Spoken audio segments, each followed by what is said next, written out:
সিরাজগঞ্জে ড্রেন নির্মাণ কাজ করার সময় ধসে পড়া দেওয়ালের নিচে চাপা পড়ে 2 শ্রমিক নিহত হয়েছেন। আহত হয়েছেন আরও 3 জন। সিরাজগঞ্জ প্রতিনিধি নুপুর কুমারের প্রতিবেদনে থাকছে বিস্তারিত।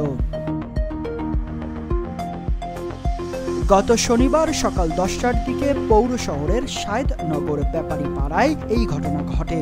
তাৎক্ষণিকভাবে নিহত ও আহতদের নাম পরিচয় জানা যায়নি।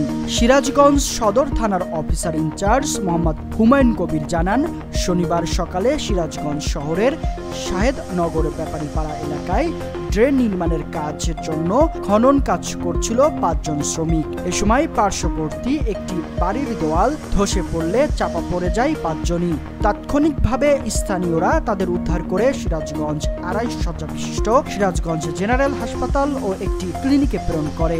সিরাজগঞ্জ 250 শয্যা বিশিষ্ট জেনারেল হাসপাতালে নেওয়া হলে 1 শ্রমিককে মৃত ঘোষণা করেন চিকিৎসক। এছাড়া মেডিনোভা হাসপাতালে 1 শ্রমিককে মৃত ঘোষণা করা হয়। নিহতদের মধ্যে একজনের মরদেহ হাসপাতাল মর্গে এবং অন্যজনের মরদেহ স্বজনদের নিকট হস্তান্তর করা হয়েছে। আমার প্রহর 24।